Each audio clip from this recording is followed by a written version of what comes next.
28 मार्च से इस ट्रॉफी को जीतने का जो दंगल है उसकी शुरुआत होने जा रही है, जिसे हम IPL कहते हैं, इंडिया का त्योहार यहाँ पे कहते हैं।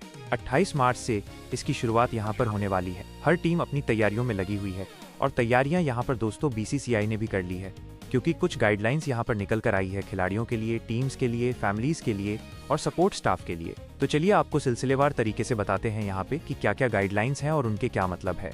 सबसे पहले बात करते हैं no match day practice allowed, यानी कि साफ तौर पे जिस दिन मैच होगा, सपोज कीजिए 28 मार्च को RCB और SRH का मैच है, तो उस दिन ना तो RCB वहाँ पे प्रैक्टिस कर सकता है मैच डे पे सुबह या दोपहर में, ना ही SRH कर सकता है। पहले ये चीजें अलाउड कर दी जाती थी, लेकिन अब पूरी तरह से मना कर दिया गया है।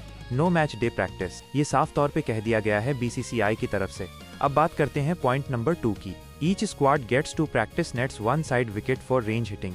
अब इसका मतलब क्या है मैं आपको बता देता हूँ कि जब टीम कोई प्रैक्टिस कर रही होगी, सपोज कीजिए RCB प्रैक्टिस कर रही है, एक यहाँ पर 2 प्रैक्टिस नेट मिलेंगे, तो RCB को एक साइड विकेट मिलेगा और साथ ही साथ मैं आपको बता दूं, यानी कि एक साइड विकेट जहाँ पे मैच होना है, जिस पिच पे मैच होना है, उसके आसपास वाली एक पिच मिलेगी रेंज हिटिंग के लिए, ताकि बल्लेबाज ये अंदाजा लगा सके, उस चीज की प्रैक्टिस कर सकें कि कितना दम उनको चाहिए होगा, क्या शॉट्स का एग्जीक्यूशन होना चाहिए बाउंड्रीज को क्लियर करने के लिए। और 2 प्रैक्टिस नेट्स यहाँ पर दिए जाएंगे। अगर दोनों टीमें साइमल्टेनियसली प्रैक्टिस कर रही हैं तो ये अलग अलग बांट दिया जाएगा। 2 आपको एक साइड विकेट यहाँ पर दे दी जाएंगी टीम्स को और प्रैक्टिस नेट्स यहाँ पर दे दिए जाएंगे। पॉइंट नंबर 3 यहाँ पर है strict no trespassing policy on training surfaces, यानी कि साफ तौर पे RCB और SRH यहाँ पर सपोज कीजिए प्रैक्टिस कर रहे हैं, तो यहाँ पर RCB का कोई भी खिलाड़ी ट्रेस पास करके जो SRH का प्रैक्टिस का सरफेस है, जहाँ पिच है या नेट्स हैं, वहाँ नहीं जा सकता है। इवन प्रैक्टिस भले ही खत्म भी हो गई हो तब भी नहीं जा सकता है कोई भी खिलाड़ी अपोनेंट के प्रैक्टिस सरफेस की तरफ। चौथा है यहाँ पर ओपन नेट्स बैन कर दिए गए हैं, यानी कि know using wickets vacated early by other teams also, यानी कि कोई यहाँ पे ओपन नेट्स जो पहले काफी ज्यादा होते थे कि भाई ओपन नेट्स हैं थोड़ा सा मैच फील लेने के लिए, अब वो यहाँ पर होते हुए नजर नहीं आएंगे, चाहे आपकी राइवल टीम वहाँ पे हो नहीं हो, डजेंट मैटर। उसके बाद आता है no fitness drills on the main square on match day, यानी कि जो मेन स्क्वायर है जहां मुकाबला होना है, जिस पिच पे मुकाबला होना है, उसके आसपास भी कोई भी यहाँ पे ट्रेनिंग ड्रिल्स नहीं होंगी। ये साफ कर दिया गया है। पहले होती थी, हमने देखा था कि आसपास के विकेट्स पे होती थी, लेकिन क्वालिटी मेंटेन करने के लिए, और ये एक बहुत ही फास्ट बेस्ड यहाँ पे टूर्नामेंट रहने वाला है।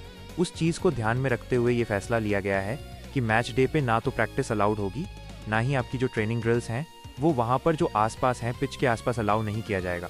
इसके अलावा जो खिलाड़ी हैं, players must travel to the stadium only via the official team bus, यानी कि सपोज कीजिए मुंबई इंडियंस का मैच, मुंबई इंडियंस में रोहित शर्मा हैं, हार्दिक हैं, सूर हैं, शिवम, अगर आप देखें तो ये 3-4 खिलाड़ी हैं यहाँ पे, तो ये खिलाड़ी मुंबई के ही हैं, इनका होम टाउन है, तो कई बार हमने देखा है कि ये लोग पहुँचते तो हैं, मुंबई जैसे ही पहुँचते हैं तो अपने घर निकल जाते हैं और टीम बस से ट्रैवल नहीं करते। अब साफ कर दिया गया है BCCI की तरफ से कि आपका होम टाउन होना हो डजेंट मैटर, आपको टीम बस से ही यहाँ पे ट्रैवल करना होगा।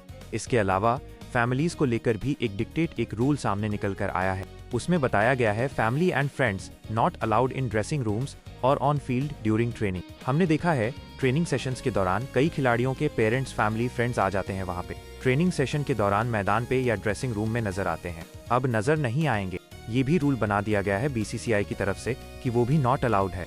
टीम बस mandatory for practice travel, team can move in 2 batches, यानी कि 2 बैचेस में टीम जा सकती है, लेकिन टीम बस यहाँ पर मैंडेटरी कर दी गई है। Venue manager is the point of contact for match day practice. Fitness request, अगर कोई आपकी रिक्वेस्ट है तो जो वेन्यू मैनेजर है वो आपका पॉइंट ऑफ कॉन्टैक्ट यहाँ पर रहने वाला है। इसके अलावा Jersey number change must be inform 24 hours in advance, यानी कि अगर कोई खिलाड़ी अपना जर्सी नंबर चेंज करना चाहता है तो 24 घंटे पहले उसको ये चीज़ यहाँ पर इंतलाह करनी होगी, बतानी होगी चीज़ों को लेकर, तभी यहाँ पर चीज़ें अप्रूव होंगी। तो ये कुछ गाइडलाइंस यहाँ पे निकल कर आई हैं। आप इन गाइडलाइंस के बारे में क्या सोचते हैं? कितनी ये स्ट्रिक्ट है, कितना ये सही और कितना ये गलत? आप अपनी राय हमें कमेंट सेक्शन में ज़रूर बताइएगा। वीडियो अच्छी लगी हो तो वीडियो को लाइक कीजिएगा।